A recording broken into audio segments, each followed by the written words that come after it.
Hey, we are live. Hello, everybody out there. Welcome to our panel discussion on cybersecurity readiness for organizations, more specifically. I'm your host today. My name is Sebastian Streifert, and I work in the leadership team of a company called Beetroot.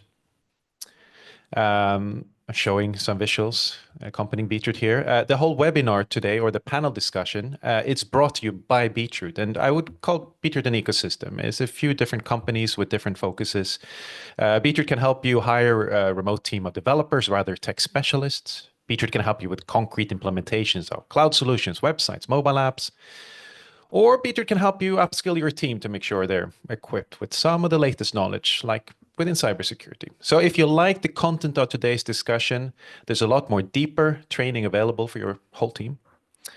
And today, we want to talk about things that help you go from some sense of general awareness on this topic to an ability to take action in some way. We all know that the past few years in Europe, it's been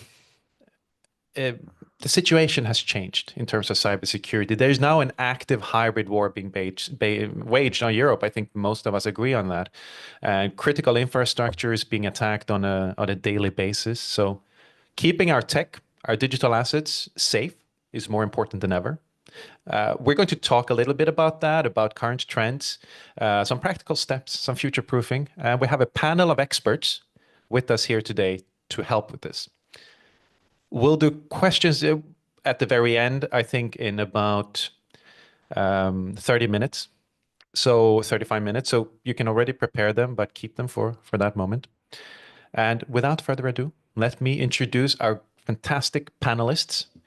I'm going to go first out with P.O. Humla, a cyber soldier on the digital frontier, CEO at cybersecurity firm Redigo, 25 plus years as a leader. Hello, P.O. If you can you say Hi. hello so people Yeah, get hi your picture. everyone, and nice to meet you. And really looking forward for fruitful talks today. Fruitful, I hope so. Thank you.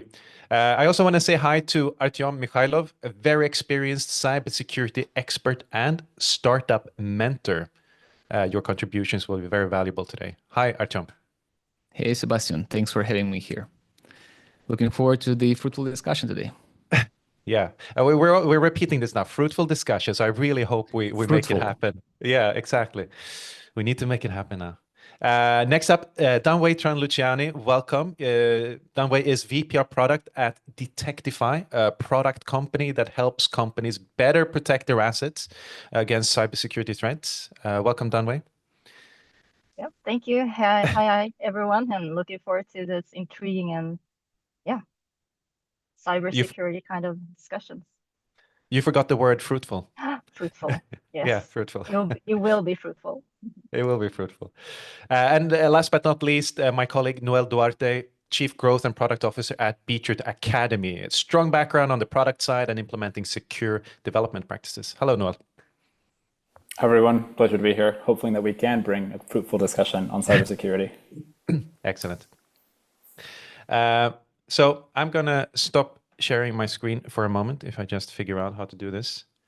There should be a button here somewhere. This whole interface is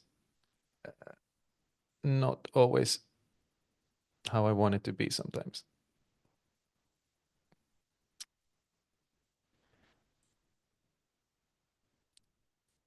Okay, so cybersecurity exists pretty much on all layers of existence in our daily lives, even in more basic ways. And I'm going to ask you some pretty hard-hitting questions, some more complex questions. But the first one I'm going to ask is something that is very relevant, but that we might not think about when we think about cybersecurity.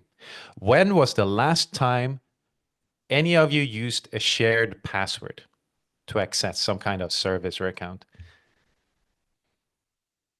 Not in this life. Well, to It's a unlock very the bad office, practice. we have some shared password to unlock the office. You have that right now? Is that what you said? Yes, and I have a shared password with my husband, but it's all in a password manager. It's not something we remember. But honestly, I would say that it's much more frequently used than we can imagine. Yeah. I have a shared password for most of my like media subscriptions, like a Netflix account that I share with my mom, for example. But it is a password that is managed by a password manager, and is a very long password. So when she forgets it, and I have to share it with her, she has to, and asking someone like my mom, who's not very digitally savvy, to type in a 25-character password with multiple letters and so forth is kind of a fun experience, so she doesn't forget it. Yeah, Is and that- since we train our customers and people for cyber hygiene a lot, and I see these mistakes from each time we do the delivery of training, it happens again and again. So we have very strict policies in the company and in my family not to use shared passwords at all. Yeah. I mean, it seems basic, but I think it is one of the more common reasons why systems are compromised. But it's hard to achieve. Yeah, and It's hard to especially achieve. because I would say that just to put a small comment there, that researchers have for so many years tried to get rid of these kind of sort of single point of failure, or what you can call it a different kind of name as well. But it seems that this equation is actually a little bit more complicated to solve. And therefore, we need to train, for instance, I can use my 12-year-old daughter, Olivia, as an example. She's having a password manager. She's having a password vault. And she's a little bit proud of that. So she has been among her friends that they think that, oh, Olivia, she's a cool girl because she's saving her passwords in a vault.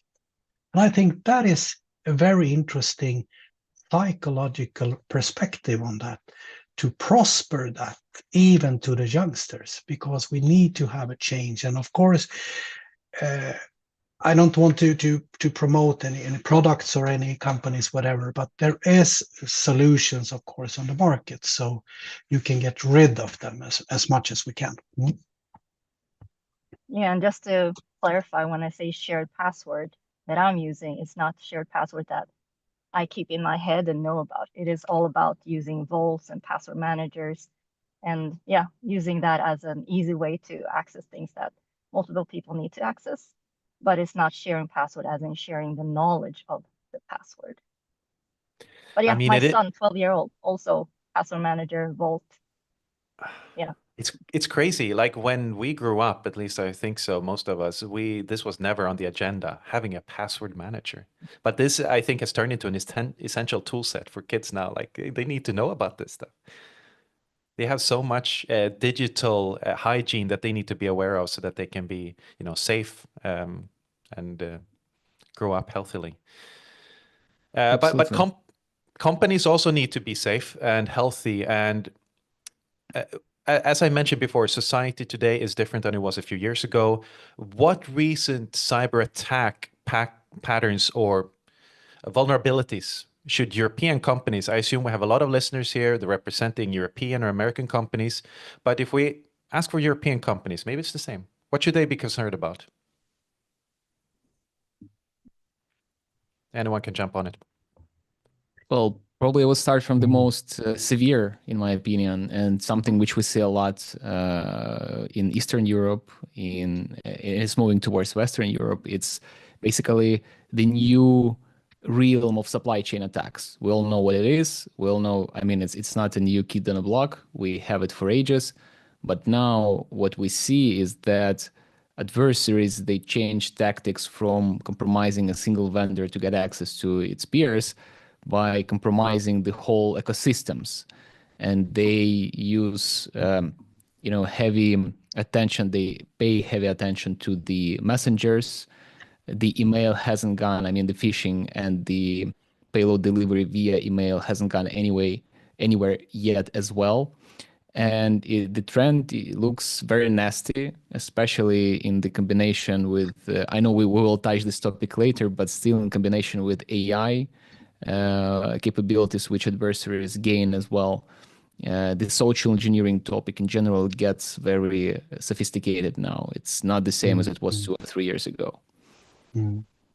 I can Yeah. spin a little bit about that, because we see definitely, I would say, and this is very important that I make a statement of, because it's a very delicate balance when we are talking about adversaries, threats, and risk, because we do not want to threaten or to get people to feel afraid. That is one thing, one very important home lesson that many security companies, including myself, that we are not so good every time, that we are actually threaten our customers or threaten our partners and say that if you don't do like this will happen. Instead, we need to shift focus cognitively in this sense and say that, okay, we have to be aware that the perpetrator is most likely today inside our networks. That is the reality. And secondly, the scary part in this sense is, of course, related to the new threats, because hackers has always been the fact. I started this for 20 years when we started and hunted hackers. This is tailor-based today. It's commercialized. We have ransomware as a service. We can buy it. And then we have the machine learning aspects and dimension of it. Every split of a second, 20 to 50,000 attempts every second. And that is a thing that we need to sort of embrace knowledge-wise, in my opinion, so to say. I like what you say, and emphasizing that it's not about spreading this kind of fear, but more about spreading the knowledge, emphasizing that I think what's important is to try to empower ourselves and others that are working together so that we can try to be as secure and resilient as possible when it does happen. And I think what's also interesting is that a lot of the defense initiatives are very much country-based or union-based, but the malicious actors, they couldn't care less about country borders. So we play by the rules, but they don't.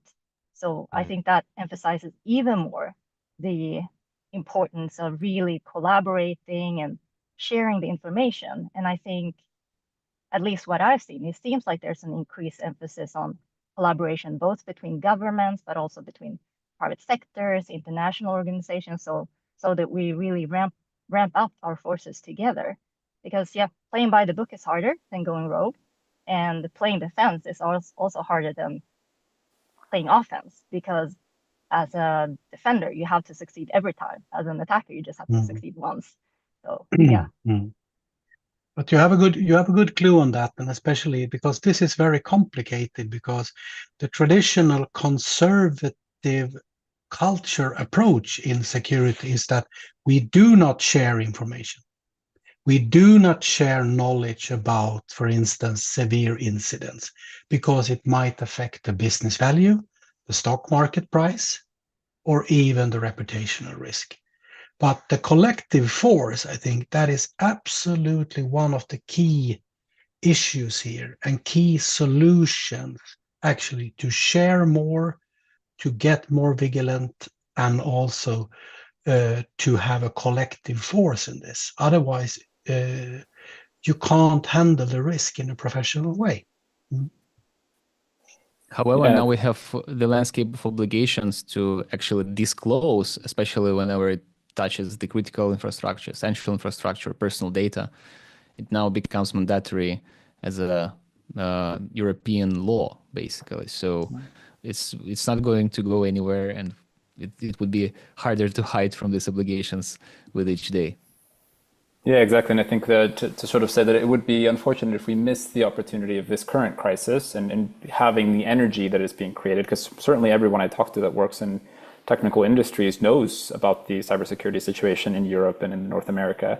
And that energy is there, so we should capture it, we should use it, not to make them feel more afraid, but to say, hey, you realize that this is a serious situation, let's do something about it.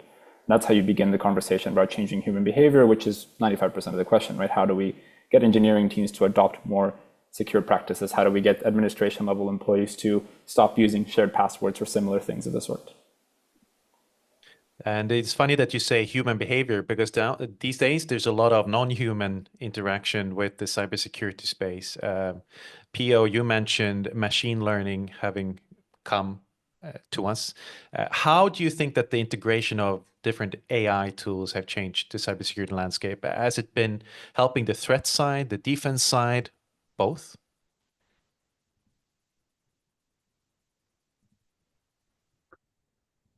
The short answer, yes and no. Wait, yes to which?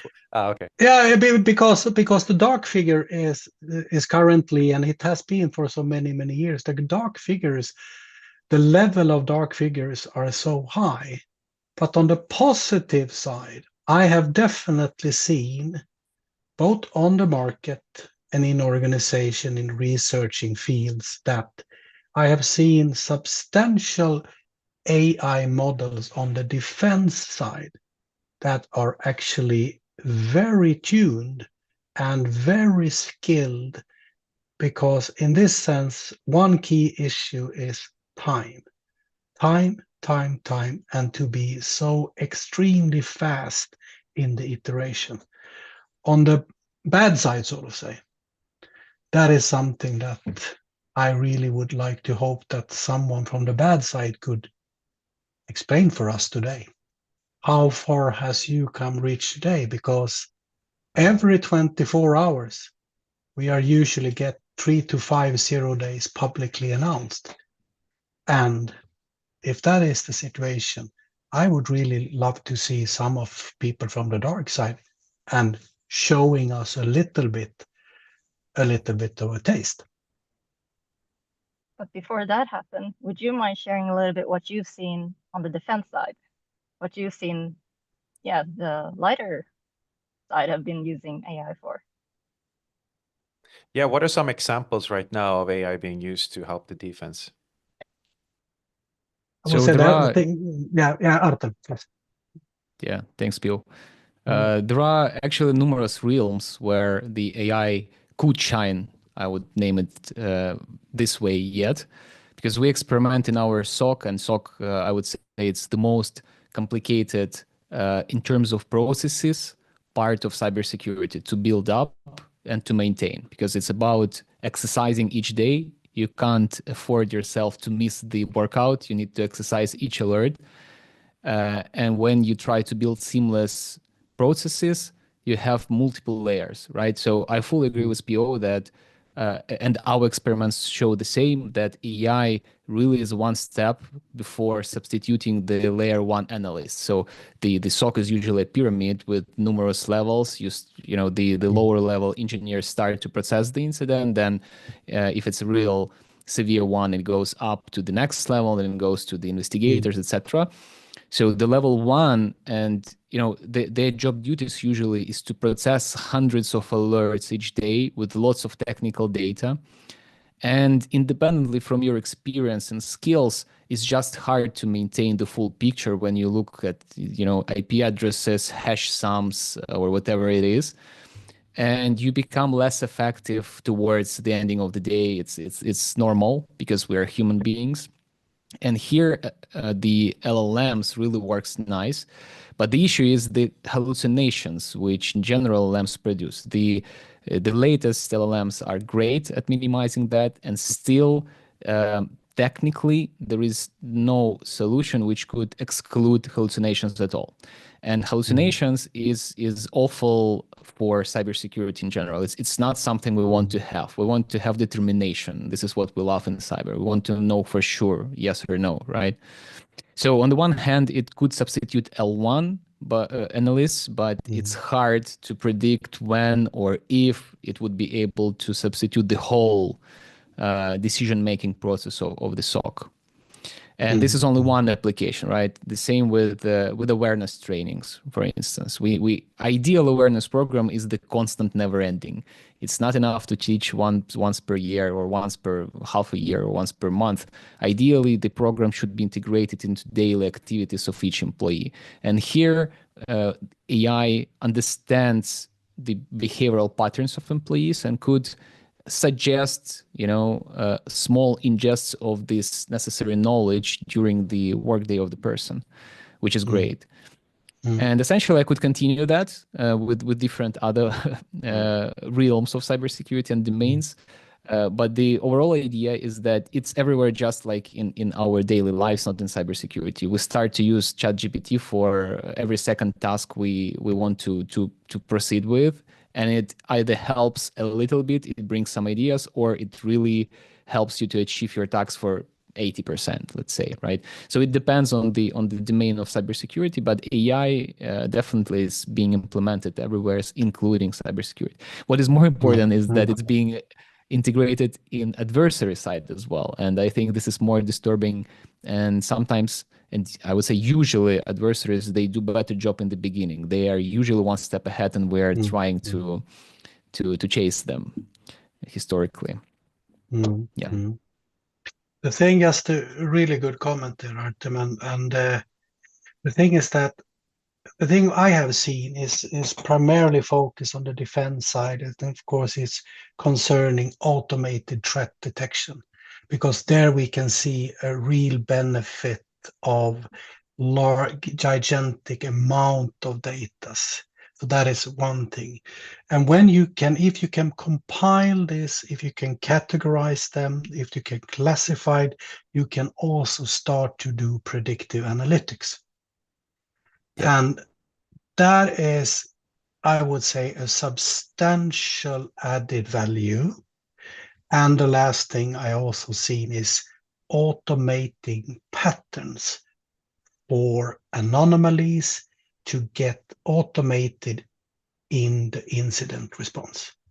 Because the first 40 seconds, the following 4 minutes, and the following 4 hours are the most important. Just to capitalize, isolate, and then take it calm. And there I definitely see the thing on the market, and also talking with researchers, that these 3 areas. But we haven't solved the $10,000 question, and that is the false positives and the false negatives. And could AI support us to reduce this? I think definitely yes. Yeah. What really helps us... Sorry, very quick comment on that. I see that, this approach of vertical agents architecture, and by agent, I mean AI agent, obviously, when you have a dedicated small agent for very simple, determined task, not to take a decision whether this is attack or a sequence or attribution to what attacking group this attack kind of attributed to, but very simple one, like I would even not bring examples here, not to dive deep into technical ones, but you have multiple vertical AI agents with one AI master agent, which helps arbitrate the data between those agents and take more wise decision with less false positive, less negative rate. This is what already, the experiments, at least our experience, shows that it's a very viable and future-proof story. But the devil is in details. It's how you actually train all those micro agents. And you said about a huge amount of data. There is somewhere a huge amount of data about cyber attacks. But I would say if you're not in Microsoft and Amazon or Google, it's very hard to get access to this enormous, gigantic number of data. And even these companies, they don't have it not in a structured way, but they don't have them ready to be ingested into LLMs for training. So it's not so easy thing to get access to this big data, which basically keeps us from improving quicker than we could, I think. Yeah. That was going to be my comment exactly, actually, that there is an imbalance in that ability for example, small, medium-sized enterprises or companies that are relatively tight on resources to use AI as a defense mechanism versus the large Google behemoths of the world that do have the resources, that have the data, that have the systems to be able to run these types of defenses. When we know that there is no one type of company or size of company that's more likely to get attacked or not attacked than the other, right? So that imbalance, just because of the resource perspective, is something that we have to address, and to help even the smaller little companies that are working with sensitive data and have customers that are of equal value to be strong in their defenses. But I think there are signs that shows that it's possible to disrupt this industry. I mean, we mentioned earlier before going live, DeepSeek. It's something that came from the side. Of course, it's maybe country sponsored, but according to rumors, they trained the model for about, I think it was $5 million. I mean, it's still a big budget, but it's a small size compared to what, for example, OpenAI spent training their models. So I think it's not a lost race after all. I'm still hopeful. It's gotta not. be You hopeful. can't be disappointed. Yeah, you should be hopeful in cybersecurity. Otherwise, it's hard to keep going. But how accessible are these AI support capabilities to your average European or American company today? Do you need to sit down and design a big security operations center and have a big team that works with this, or is it something like even smaller organizations can work with? No, I think in fact it's maybe advisable not to consider that the only way that you can be secure is to have these super large security organizations within your company, right? Even if you're a small 20-person, 50-person organization, the very first step is to assess your current cybersecurity situation. Ideally, we would recommend that you have expert or advice from someone who has expertise in the area. That way there are no unintentional blind spots or critical areas that are missed. But there are resources for even 20-people organizations to have. So rather than say, oh, we're too small to afford it, no, you are too small to afford it. You can do it. You just have to look in the right places for it. And also follow up on that it's very, in this sense, dangerous to have an overbelief of the technological stack in this sense. As we see, if we move from detection and then move to response and recovery, we know that all these kind of tools will have flaws, will have leaks. And that means that we need to have, one of the key issues here is not to have an overbelief in the tools. It's to have the combination of people, processes, and technology in a holistic way with distinct and benchmarked frameworks that you are using. That is still the way of working that we know it's working. And especially for the smaller one companies, this is not the global ones, but SMEs and an organization in that sense. How do you know though that you're doing the right thing? Like, are there some self-assessment tools or techniques that you can recommend to organizations that are listening to this? How should they move forward if they want to evaluate their cybersecurity posture? Tools or techniques? I would say there are too many of those, to be honest, to select without having at least basic knowledge in the background of those frameworks and standards. I mean, we have the level of regulations. It's clear, it's laws. It's not the framework which you simply could follow. It's something like high-level statements which you should do in cyber. Then you have the frameworks like ISO 27K, SOC 2, and some NIST RMF, for instance, risk management framework. Or WASP, Yeah, or WASP for if you're talking about white hacking, especially the web applications and websites. But then you have the industry-specific standards like PCI DSS, HIPAA, and many others which are specific for some industry, and they are all related a little bit. They are overlapped a little bit. And some companies, unfortunately, they need to have all three levels, for instance, right? Like financial industries, usually, and healthcare, especially. But if you're just a startup without any specific attribution to some particular industry and you are not aware yet, or there is no special regulation for you, then I would suggest to follow ISO or SOC 2, depending on where you operate mostly. US respects SOC 2, Europe respects ISO 27K. But even if you're not yet into it's complex things, it's frameworks. It requires dedication, time, and attention. You can't just quickly implement framework because it's the lifestyle. Security is a process, framework shapes this process. So you need to do your company operations in a little bit different manner. And security never makes processes easier. It never helps better user experience. Usually it's an opposite. It makes it more complicated. It brings more obstacles on the way. What our experience shows in the latest projects is that this simple, forgotten by many people, CIS controls from CIS.org, the UK-based organization, they released 153 controls, which are described very clearly. It's hard to misinterpret them. And what we see, the technical leaders in small companies which start caring about cybersecurity, when they take this list, they could go one by one and understand whether they have this control in place or not. And later they could map them with any other framework. So it's something which falls under the category of self-assessment, I would say, and which doesn't require too much of previous experience in cybersecurity. Mm-hmm. Please. No, if you want to make a final comment on this question, go ahead. Yeah, I can make a short comment, and especially if we're now talking about the Artem, you really highlight this in a very, I would say, in a very fruitful way, actually, because this was our intention. Yeah, exactly. So, and if we talk about the SMEs, for instance, here, that the most important thing is, first of all, everyone in the cybersecurity domain, we are like framework geeks. If you gather 10 people and ask them, what is your favorite framework or standards? Then you have ISO, then you have NIST people, you have CIS, and you have whatever like that. And now we have regulations coming into Europe. We are best on the globe to trying to regulate everything.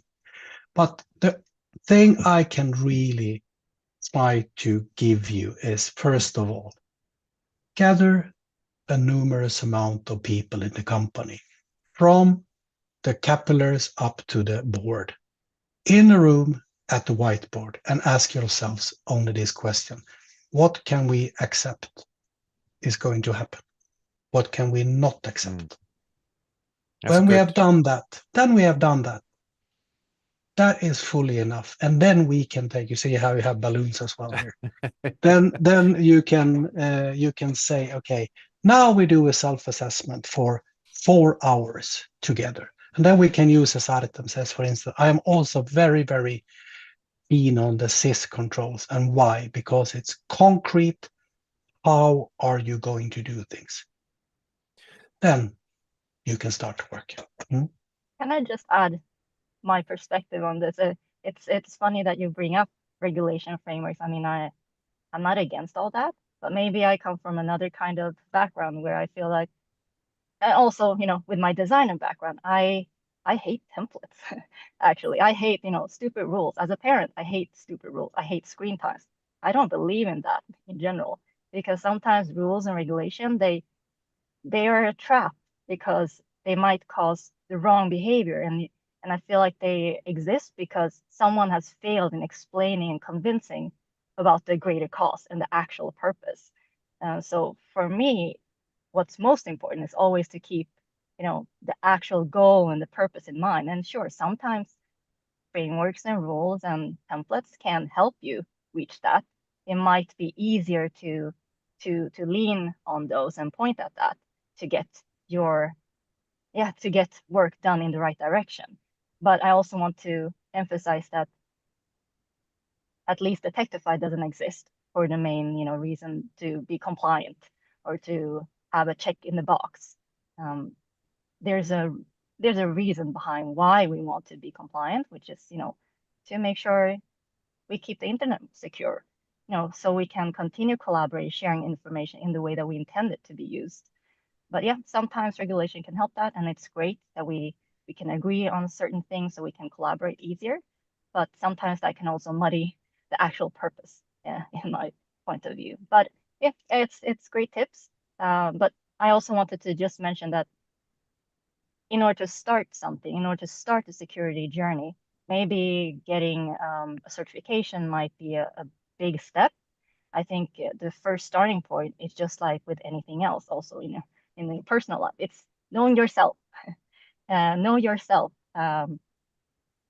know your values, know your weaknesses, know what you're valuable and what you need to protect, and then start, securing up those things and get an understanding of what it is that you're exposing, especially highlighting business critical aspects that you're exposing.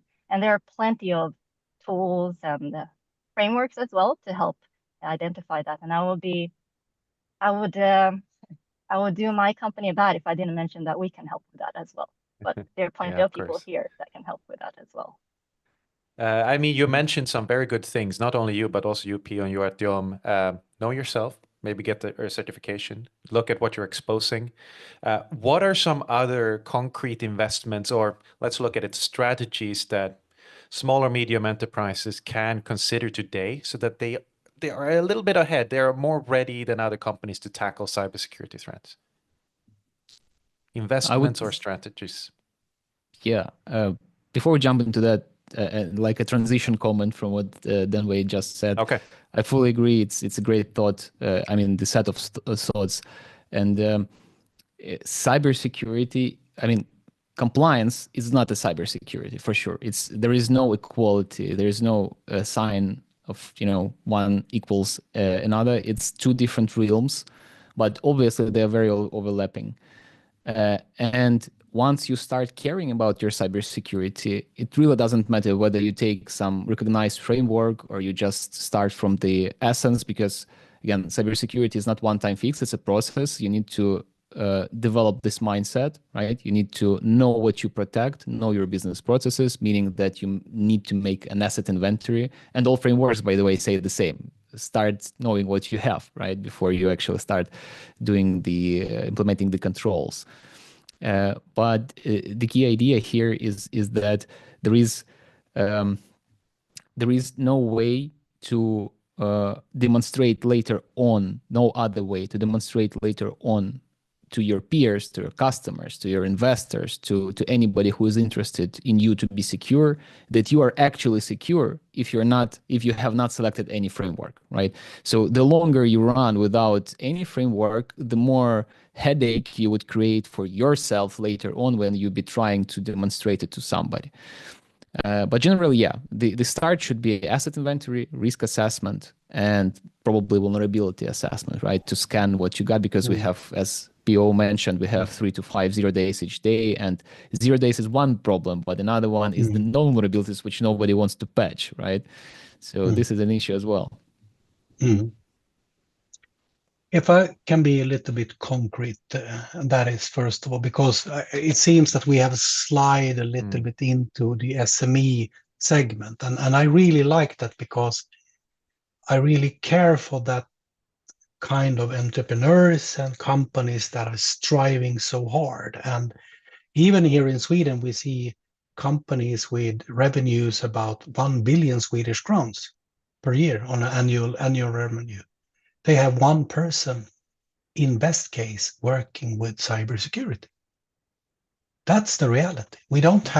I have never ever encountered now during my whole career a fully dimensioned security organization. They have always been underdimensioned. But first of all, zero trust.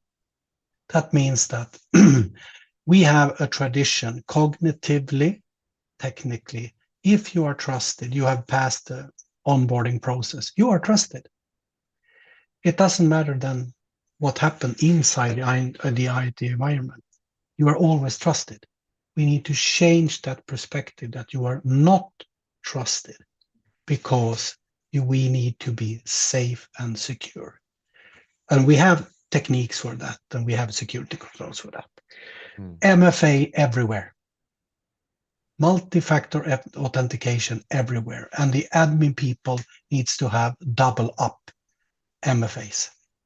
That's the second thing. Third thing, an incident response plan. And the last thing, that I have encountered so many times. Not so many times, unfortunately. Tabletop exercises. If you train 8 hours on a year and just gather the people in your company and said, now this has happened.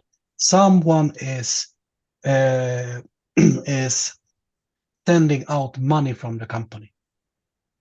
Okay, what shall we do? And then we train only 8 hours in a whole 12-month cycle. And all these small steps, zero trust, MFA, incident response, train 8 hours, and also give our third parties, for instance, our cloud vendors and the other suppliers, an annex. We want you to have following security put in place. Then we are vaccinated even up to 80% of the adversaries. That is my experience. I love that Absolutely. we're going with concrete ideas here. Do you have some more, Noel? No, I mean, I want to highlight the point that when we talk so much about frameworks and the technology components about cybersecurity, often what we do not talk about as much is the human aspect of it, right? Because I think overwhelmingly humans are the ones who commit the error. And I think one of the main things that at least organizations that we've worked with to train them on cybersecurity is to get that buy-in. And buy-in is really super important across every level of the organization, to make sure that everyone understands the importance, whether they're engineers who have production level data access, or whether they are a person on the HR team who has access to a delicate platform that may or may not contain sensitive data or information. So I think one component that I would add to that strategy that PO just outlined is to make sure that at some point there is a clear communication and understanding and process where you do sit down with your team and you help them really, really understand the potential consequences. And I think that's a reference back to what you were saying about the whiteboard exercise, where you said, what are we willing to accept? If you're a healthcare company, are we willing to accept that the name of a patient is accidentally leaked along with their condition? If you're a finance company, are we okay with accepting that someone's financial data is leaked to the public? If you're working within infrastructure or nonprofits, that someone's personal identifying information is leaked. Those are the types of conversations that you need to have with everyone in your organization. And there are resources to help, right? There are workshops, there are training providers, there are many people who can help you do that if you don't already possess that expertise in-house. Or frankly speaking, if you're a smaller organization, you don't have the time for it, right? You can outsource that information and have experts really come in and help with that.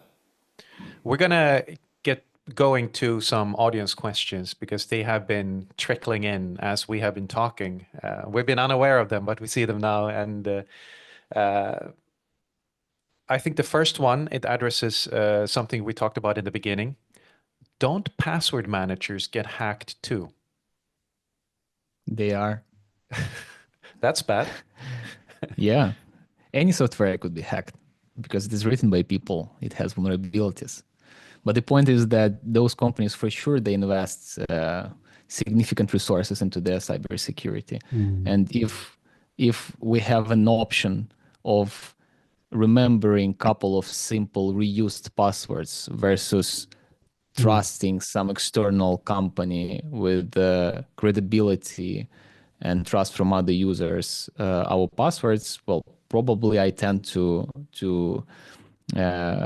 pick up the second option. On the other hand, if there are the most critical systems in your lifetime, in your business, in your personal life, then spend a little bit of time and prepare a passphrase, a long one with complex one with special characters, numbers, etc., which is very long, much more longer than 12 recommended characters, and remember one or two of those. And for the rest, you could use the password managers and keep in mind that, this company also could be hacked. You should balance the risks always. It's about managing those risks. And something someone else mentioned. Oh, sorry. No, please. No, just wanted to mention not just rely on passwords, but multi-factor authentication. MFA, absolutely. So then you have to provide with something else that you have or something else, not just a password by itself. Yeah, but I think also as a final to summarize the question is that you also have offline solutions that you can use, and I will not promote any sort of brands, but I use one that is not commercials at all, and it's locally stored on my Iron, and it's working perfectly well. And it's not communicating out to any other external networks. So What is that for me? I'm an idiot here, but what are you talking about exactly? the It is a password key pass. the password manager system. So Okay. it's locally stored. It's not communicated. It's not the cloud solution at all, and it's very simple. And the key for me, it's simple is the key here. Do you think we'll get rid of the same person is asking this question, Ken Sherman? Do you think we'll get completely rid of passwords in the near future? We're heading towards that, at least.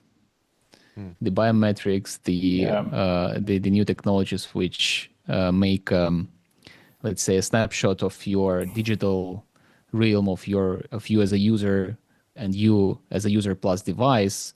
It makes easier with time to avoid passwords. There are actually a couple of systems and a couple of vendors already who use only MFA and digital footprint of your device, and that's it.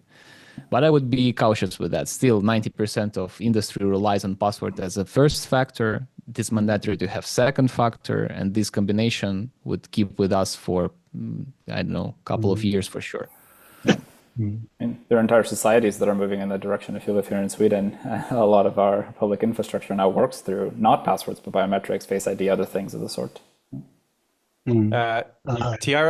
Tiara Cantrell is asking, what is the most common attack or threat that you are seeing right now? It's a very complicated question, how you should pick up one. The most common one, there should be one at the top of the list, no? I heard, actually, I can share one thing that we dealt with today, or we have dealt it with a couple of times now the last quarter, and that is sort of fully legitimate changes of very, very tailor-based authentication windows. And of that reason, I can't sort of display the brand of that. But the level of tailoredness with so purely perfectly made authentication windows that are extremely hard to sort of, if you compare them with visual ones, and we tried 10 of our colleagues, and they tried to say this is false, this is correct, this is false, and no one could actually display or point out exactly to 100%. That is a thing that we have seen. So it's sophisticated phishing, quishing, and that kind of thing, because it's like one of the colleagues in the panel said earlier, it's the human factor that are the vector here is so successful. True. You actually, Pio, you remind me of one incident from my practice with a client. So it's a small company of 20 people, mostly programmers, and adversaries tried to approach one of the senior programmers. And actually what they designed as a phishing scenario, as a social engineering in general, because it was not only the phishing. They pretended as if they are hiring, and they approached this person. They were hiring from crypto industry, where the things are not so straightforward as in other industries. And the guy, he used to program, I think he was using React.js. It's a frankly common framework for programmers, so there is no shortage on that competency in programming world. And they offered him extremely high payment rates, like $200 per hour, something like that, like extremely for this particular competency. He was obviously interested. He went for an interview, then for another, and then finally the contractor,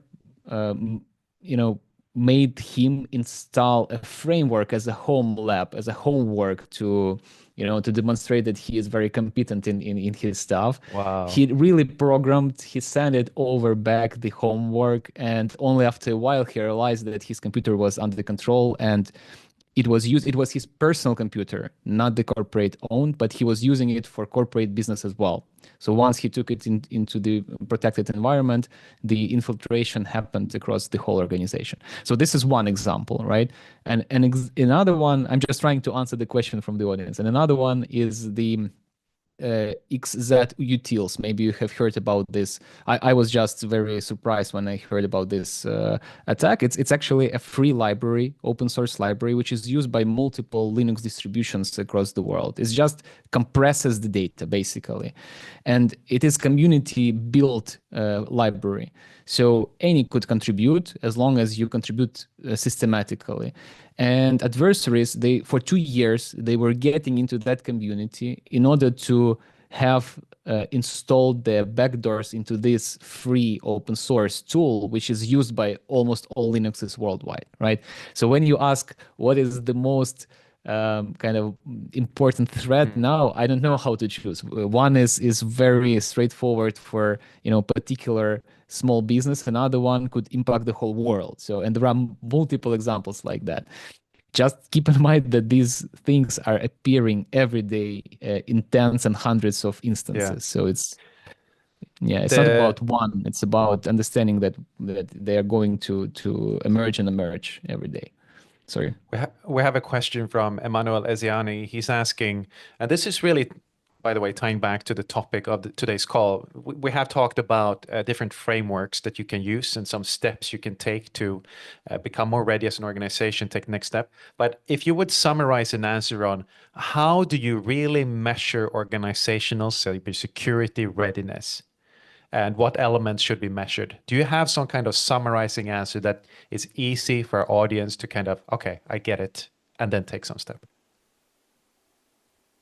I think there's both technical and non-technical ways to measure it, right? If you're measuring on the technical, maybe for an engineering team, making sure that there are penetration tests every so often, and how often is it possible for that to go through, how many of your libraries are constantly updated or out of date. And those are the things that you can track in a more sort of numbers-driven way. I think the harder one to track is around the adherence for other practices for the teams.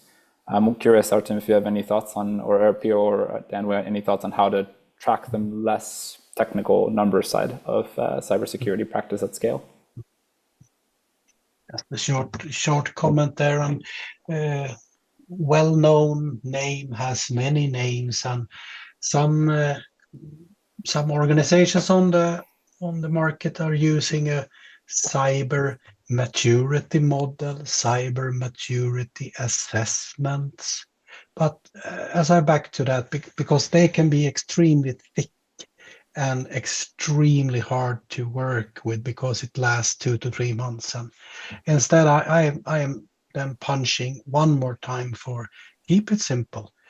Sys controls, Sys 18 controls, that's the most sort of valuable things. Non-profit, no one is sort of earning money on that. And you can have it on different kind of level, or different kind of level of ambitious, depending on what kind of organizations you are, what kind of businesses you are running.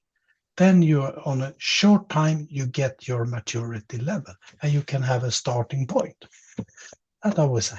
Well, I'm not really as into the topic as you are. Sys controls, what actually is that? Hopefully our audience knows this better than me. Again, I'm an idiot.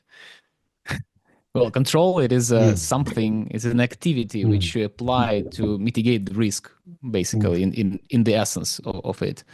So when we say control, we usually, cybersecurity guys, we either mean something technical, like install antivirus. This is a control which helps you to avoid being infected with the virus, right? Or you could implement role-based access control system. Like you need to have a metrics indicating which role could access to what server or whatever app you're using, right? This is also a control. And Sys offers 153 safeguards, technically they call it, which falls under the 18 group of controls, right? So this is a very good list. It's a little bit outdated. I expect that next year they should release, or this year now, they should release an updated version to incorporate AI, cloud, and other stuff, because it's not fully covered, in my opinion, yet. But this is a very good checklist to start. I agree with PO. Okay, thank you. Now I understand. SIS 153 safeguards. That's something to look into. Yep. I think we have time for one more question, but just one. Do you think, this is from Terra Control, also tying back to our conversation about AI and machine learning, is AI making unauthorized access more complicated or simpler? TI access? Yeah, unauthorized. Yeah, the access, unauthorized access. I assume, you know, penetration into your assets. I'm not sure I understood the question, honestly. Well, I guess another way to look at it is AI helping or not helping the defender? It's a double-edged sword, Yeah, obviously. as we have mentioned earlier. It's so I would say it's so early in the early stages in this sense, and therefore we have touched upon that a little bit earlier today, and I really hope that we both in Europe but also nation states and organization understands the necessity of sharing knowledge in a total new way, because otherwise we always know 3 to 6 months later, when the perpetrator has been inside the environments, used and also grasped all the intellectual property. So I would say that's a $10,000 question or $100,000 we'll see. question. Did you want to add something, Danwei or Noel? No, I just want to reiterate what Pio just mentioned, I guess. And also just emphasize, yeah, it is a tool. It's not good or bad. Can't be good or bad by itself. So it depends on who's using it. But as you intend to use it for a greater purpose, yeah, share the learning, shared knowledge is, double the knowledge, because we're not geniuses by ourselves, but we need to stand on the shoulders of other giants, and that's how we can, become bigger than when we're on our own. So, yeah. Good quote. And I'm excited. I'm excited about the AI. I see great potential. So I think it's exciting to be alive in this time. I feel I missed the revolution of the internet. So this is Yeah, and one can only hope that we've learned from the past. Like every time there is a long sort of wave of innovation, that there are very, very great positive things that can happen in society, also very dark negative things that can happen with society. So I'm hopeful that this time around, as AI, automation, robotics becomes the next wave of innovation, however long that lasts, 10, 15, 20 years, that we've learned from our mistakes in the past and that we outsmart the bad actors in this case. I wanted to ask... We already suppressed the point where we could refuse from using AI, and now it's not the question. We anyway should be using it because everybody is using it, right? And there is no way back. The question is, would we be cautious enough to use it wisely and use it effectively for good things, not for bad things? Yeah. I will leave you with a final, very short answer question. Maybe it's a yes or no. Do you think because you are all interacting with companies out there that, they want to get better at cybersecurity, they want to solve a problem within cybersecurity. Are the companies you encounter generally as ready and prepared as they think they are? Is it allowed to answer as it is, or? Yeah, I mean, we would be doing a disservice to companies by not being honest. I would say from my personal experience that no, they're not as prepared as they are, as they think that they are. Even the most confident engineer that you meet that thinks every application they've ever developed is secure, there's a lot that can be learned. Yeah. Okay. I'm at different companies, the ones which said that they have everything and they just need the final touch, and it appears that they are very immature in these questions, and we had the opposite examples when it's vice versa. So it depends, but the maturity, it's like with any type of knowledge, and this graphic, this curve, when you think that now you're an expert, then you drop. When you know a little bit more, then you get expert again, and then you drop, and then somewhere on some distance you finally understand that you're not you're far away from perfect, but you're already not the basic. And the nature of cybersecurity, it's always a room for improvement. There is, no question about that. So, yeah. Please take your first comment. Yeah, I would just answer super shortly here. I would say a lot of our customers are extremely knowledgeable in the field. Some of them are like pioneers. They're also ethical hackers themselves. So some of them are, they're professional for the sake of living and breathing security. But at the same time, they also are aware, like you said, the wisdom window gets bigger and bigger. The more you know, the more you understand what's still left to be learned. And they also know that it's not a matter of fact if I'm secure now or in the future. It's a matter of, when will something happen and how can I make sure I continuously get ready for that? Because rehearsal is never the same as, doing something live. And everybody can't be Taylor Swift. So even if you have, do perfect rehearsal, you're gonna mess up at one point and you don't have that fan base cheering you on.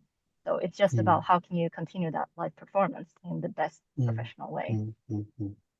Quick last comment, Theo.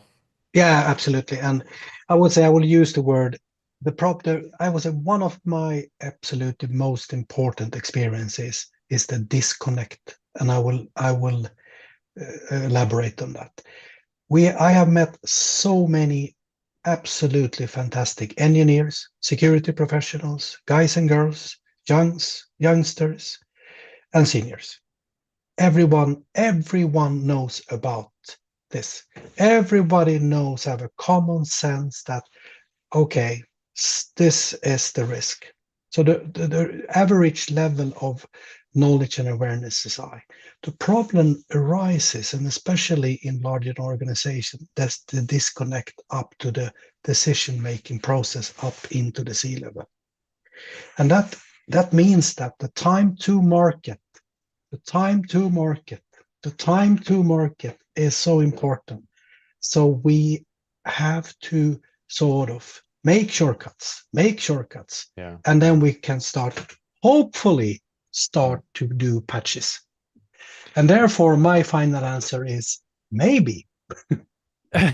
That's a good maybe. Yeah, we have no and maybe. That is everything we have time for today. So we're already 1 minute over time. Thank you so much. It humbles me to listen to people who know so much more about this than I do. I'm now going to share a QR code here on the screen for our participants, our viewers. If you scan this code, you'll get contact information and some more info about BTruth, about the participants in the panel. Thank you for tuning in. We'll send an email with some follow-up info to everybody who tuned in. But if you want to get in touch with somebody, scan this with your phone. I think all of our speakers hold in important pieces of the cybersecurity puzzle. So you might also want to assess how you stand right now in terms of cybersecurity preparedness. I think several of the people in this panel can help you with that, including BTruth. You can reach us on btruth.co or through the QR code. Thank you. Thanks a lot. Thanks, and everyone. Stay safe. You. Stay safe. Stay safe.